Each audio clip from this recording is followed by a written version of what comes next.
Praise the Lord. सभी विश्वासी भाई बहनों को प्रभु यीशु मसीह में जय मसीह की। बाइबल शिक्षा चैनल पर आप सभी का स्वागत है।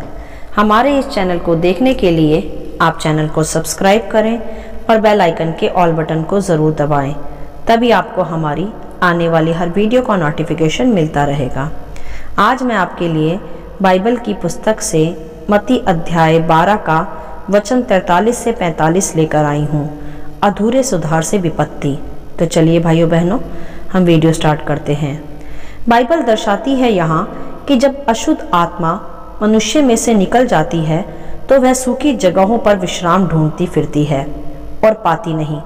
तब वह कहती है कि मैं अपने अब उसी घर में जहाँ से निकली थी लौट जाऊंगी। और जब वह लौटकर उसे सूना झाड़ा बुहारा और सजा सजाया पाती है, तब वह जाकर अपने से और बुरी 7 दुष्ट आत्माओं को अपने साथ ले आती है और वह सब उसमें बैठकर वहां फिर वास करती हैं। और फिर उस मनुष्य की दशा जिसमें दुष्ट आत्माएं वास करती हैं पहले से भी बुरी हो जाती है। हालेलुया। मेरे प्रियो, वैसे तो यह वचन हमने सबने भली प्रकार सीखा व समझा है, परंतु आज फिर से प्रभु यीशु हमें इस वचन को स्मरण करने की आज्ञा देते हैं, क्योंकि मेरे प्रियो, प्रभु ने अंत में इस वचन में यह भी कहा है कि इस युग के बुरे लोगों की दशा भी ऐसी ही होगी।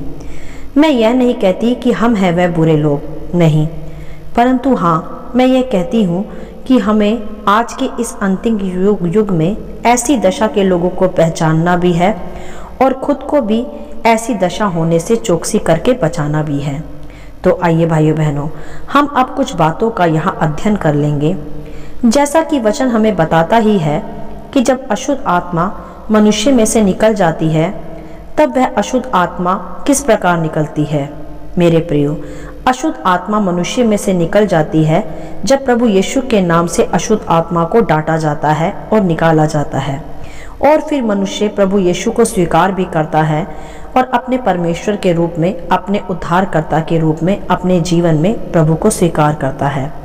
तब तो अशुद्ध आत्मा मनुष्य को छोड़कर चली जाती है। परंतु मेरे प्रियो, जब वह निकलकर और स्थानों पर विश्राम ढूंढती है और नहीं पाती, तब वह लौटकर अपने उसी घर में जिससे वह निकली थी लौट आती है। मेरे प्रियो, यह घर वही घर कहलाता है जिसमें से पहले अशुद्ध आत्मा को निकाला तो जाता है और अब वह वापस इसी घर में इसीलिए लौट आती है क्योंकि अब उस घर में कोई प्रार्थना जीवन नहीं होता, और अपने साथ वह 7 दुष्ट आत्माओं को भी ले आती है, क्योंकि उसे वह घर अब सजा सजाया और झाड़ा बुहारा मिलता है। क्या है मेरे प्रियो यह सजा सजाया और झाड़ा बुहारा घर? जी हाँ भाइयों बहनों, दुष्ट आत्माओं के लिए वही घर सजा सजाया और झाड़ा बुहारा होता है जिसमें कोई प्रार्थना जीवन नहीं होता। अर्थात जो मनुष्य प्रभु को स्वीकार करके भी और ना करके भी, दोनों ही प्रकार के मनुष्यों की आज हम यहाँ बात कर रहे हैं। जो भी मनुष्य अपने जीवन या मन रूपी घर को प्रार्थना का घर नहीं बनाता, आज्ञा पालन का घर नहीं बनाता, उसका ही जीवन दुष्ट आत्माओं के लिए सजा सजाया और झाड़ा बुहारा घर कहलाता है, जिसमें कोई प्रार्थना जीवन और वचन नहीं होता, कोई पश्चाताप नहीं होता। वह दुष्ट आत्माओं का फिर वास स्थान बनता जाता है और वह दुष्ट आत्माएं उस मनुष्य की दशा पहले से भी खराब करती जाती हैं, और फिर वह झाड़ा बुहारा घर दुष्ट आत्माओं के लिए सजा सजाया घर होता है।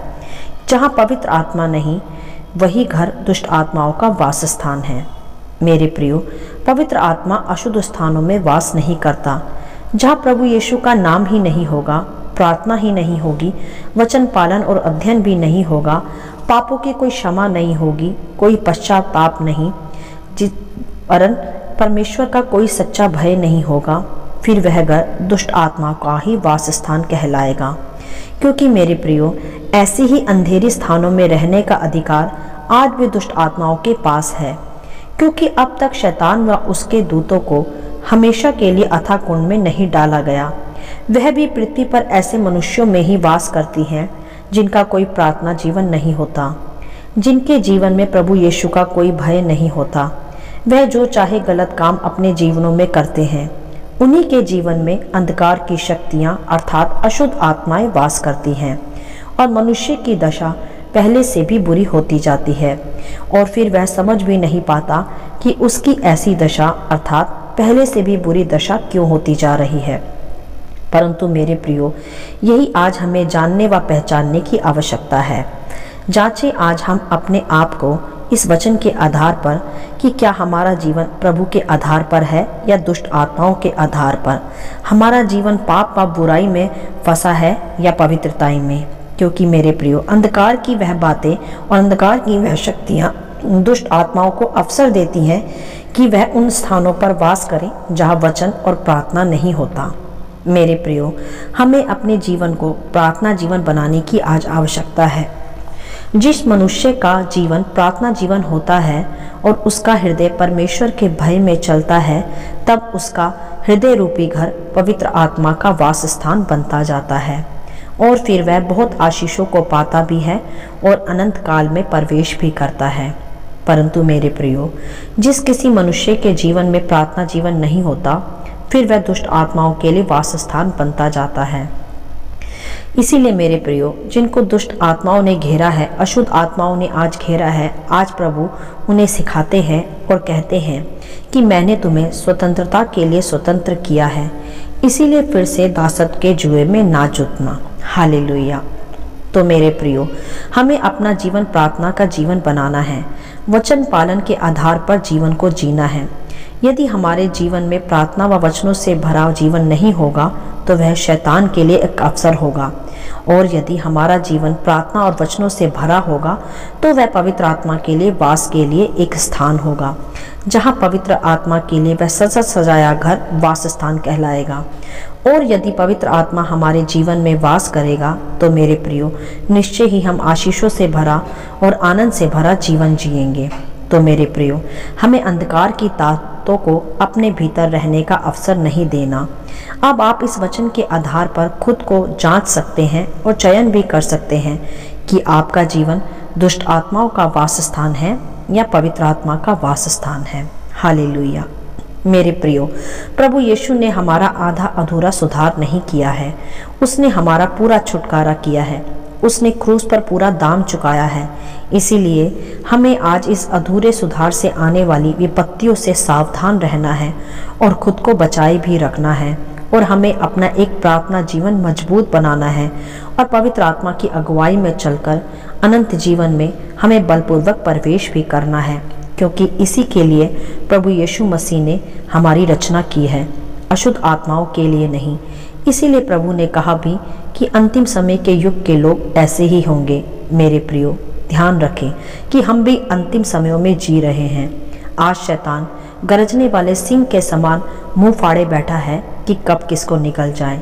उसके लिए हमें बहुत ही सचेत रहने की और चौकस रहने की आवश्यकता है, और बाइबल का यह वचन हमारे हृदय को पूरी तरह चौकसी में लेकर आता है, शुद्धता में लेकर आता है। हमें ऐसा कोई भी काम नहीं करना जो अशुद्ध आत्माओं को हमारे भीतर आने का अवसर दे। मेरे प्रियो, निरंतर प्रार्थना में लगे रहें, वचन अध्ययन में लगे रहें, आज्ञा पालन में लगे रहें, पवित्र आत्मा की अगुवाई में ही चलें। इसी प्रकार आप अशुद्ध आत्माओं के सताव से और उनके अटैक से आप बचते जाएंगे और अपने भीतर पवित्र आत्मा को सुंदर स्थान देंगे। और जब पवित्र आत्मा आपके अंदर वास करेगा तो कोई भी अंधकार की शक्ति आपको छू नहीं सकेगी। तो मेरे प्रियो, अधूरे सुधार से आने वाली विपत्तियों से खुद को भी बचाएं और आपने आसपास भी देखें। यदि कोई इस तरह की दुष्ट आत्माओं से पीड़ित है तो इस वचन के अनुसार उनके जीवन को भी संवारें, उनके लिए प्रार्थना करें और अपने लिए भी और दूसरों के लिए भी आशीष का मार्ग खोलते जाएं। हालेलुया।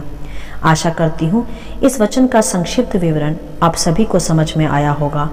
प्रभु आपको अपनी पवित्र आत्मा की भरपूरी से सदा भरता रहे।